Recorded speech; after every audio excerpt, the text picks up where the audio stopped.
or good afternoon, depending on where you are. My name is Keta Allen. I am going to speak on the topic today of a topic that doesn't necessarily get discussed often, pertaining to the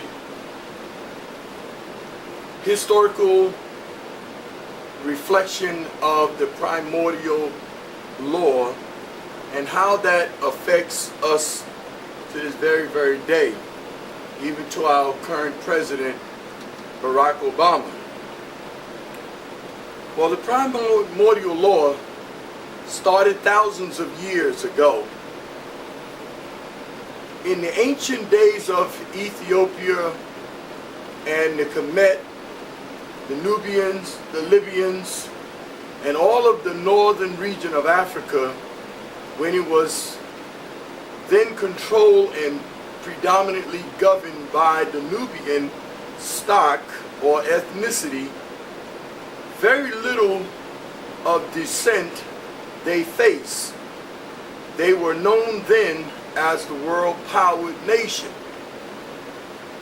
They spread the concept of trade, commerce, agriculture development, and even to identify, and the ancient, for the lack of a better term, Egyptians, pharaohs were thousands of years ahead of its time by identifying when it was stated that God has descended and has communicated with those ancient priests, even to where a priestess, Mayet, Tefnu, and Osiris, or Horus rather, were given this inculcation of respect that was revered by all concerns in the communities.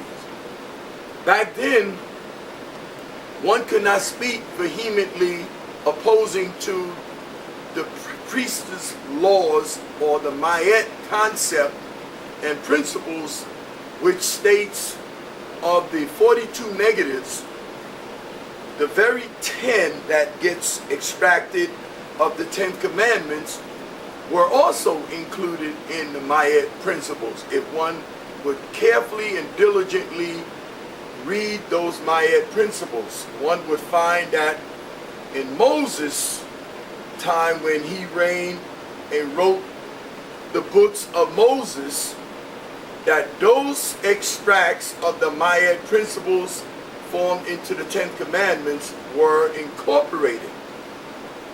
So what we come to know today as the Mosaic laws, but prior to the existence of the Mosaic law that came about, there were some statements of mythological statements that were put in prevalent by nations that subsequently gained their strength and overtook Egypt when Egypt fell from grace and its influence upon the world after the Ramesses dynasty. Then you had scribes and writers of different ethnic backgrounds who wrote about this primordial law. They presume was the law that God has dispersed and God has condemned, even to the use and the incorporating of the Noah concept, stating that Noah laughed at the naked body of his father. Rather Ham, I apologize. Ham was supposed to be condemned and has dispensation laid upon him and his descendants. Well, the primordial law has conflicts with that, because the Primordial Law written that I have not found prior to the 3rd, 5th century AD by a man who was born in Alexandria called Philo. Philo was highly respected and revered as a saint. He was moved by what he felt was the new transformation of another ethnic stock that came in to govern over Egypt, Nubians who have held the preeminence and the domination of that North Africa during the time in which, preferably before the reign of Alexander, 335 years before the birth of Yahshua or Christ, Jesus Christ. And then subsequently, when Alexander lost his reign and control over the known world, then was Rome turned to come into power. 30 years BC. Well, the Romans had spread its tentacles not through the pattern, its tentacles of support, but not through the pattern of the use of racism.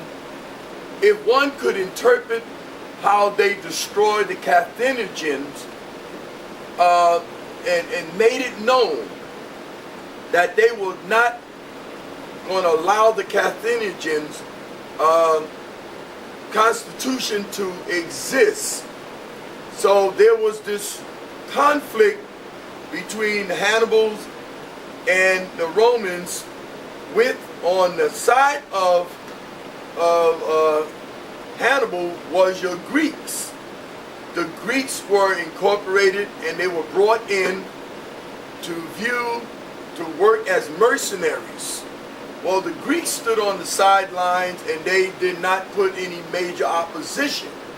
But Hannibal, he did, and the Romans made it known that if they ever gain a toehold of power, the Carthaginians would lose out on any of their historical accounts. I'll be back in a few minutes to go and to explain further.